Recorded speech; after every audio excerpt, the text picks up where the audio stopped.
In a powerful display of democratic expression, thousands gathered at the Utah State Capitol yesterday, their voices echoing through the historic halls of Salt Lake City. This wasn't just another protest, it was a watershed moment in Utah's political landscape. The demonstration, sparked by President Trump's intensified immigration policies, drew people from all walks of life, from seasoned activists to first time protesters. As the winter sun cast long shadows across the Capitol steps, families stood shoulder to shoulder, their stories intertwining like threads in America's complex tapestry. Maria Rodriguez, a local business owner whose parents immigrated from Mexico 30 years ago, held a sign that read, "Keep families together." Her story is just one among thousands, but it captures the heart of this movement. The protest marks a significant shift in Utah's political climate. This traditionally conservative state has seen an unprecedented surge in grassroots activism since 2024. Local organizers report that attendance at political demonstrations has tripled in the past year alone. What makes this particularly fascinating is Utah's unique position, a red state with a growing, progressive voice. Behind the headlines and statistics are real people affected by these policies. Take James Chen, a tech entrepreneur who employs over 50 people in Salt Lake City. He shared how recent immigration restrictions have impacted his ability to hire skilled workers, threatening the growth of Utah's burgeoning tech sector. Or consider Sarah Thompson, a school teacher who described how her students' families live in constant fear of separation. The demonstration wasn't just about immigration. Protesters raised concerns about environmental policies, healthcare access, and workers' rights. This intersection of issues reflects a broader national trend where single-issue protests have evolved into comprehensive movements for social change.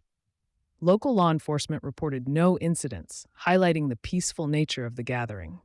Captain Michael Brooks of the Salt Lake City Police Department praised both organizers and participants for maintaining order while exercising their First Amendment rights.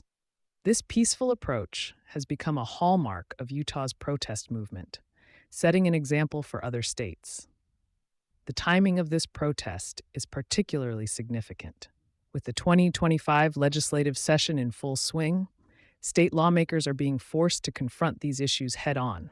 Several representatives were seen observing from the Capitol windows, though none made public statements during the event. What sets this protest apart is its diverse coalition of supporters. Religious leaders stood alongside secular activists. Business owners joined hands with labor unions. This unusual alliance suggests a fundamental shift in how Utahns approach political activism. The demonstration's impact extended beyond physical presence. Social media exploded with Utah stands trending nationally, generating millions of impressions. Live streams and real-time updates reached audiences across the country, transforming a local protest into a national conversation. Looking ahead, organizers are already planning follow-up actions. They're establishing working groups, scheduling meetings with legislators, and building sustainable networks for long-term advocacy. This strategic approach marks evolution from reactive protests to proactive community organizing. As the sun set on the Capitol yesterday, the crowd may have dispersed, but their message continues to resonate. This protest wasn't just about opposing policies, it was about redefining civic engagement in Utah. It demonstrated how a traditionally conservative state can become a laboratory for progressive activism while maintaining its unique cultural identity. The question now isn't whether these protests will continue, but how they'll shape Utah's political future. As one organizer put it, this isn't the end, it's just the beginning of a new chapter in Utah's story. And as we've seen throughout history, sometimes the most powerful changes start in the most unexpected places.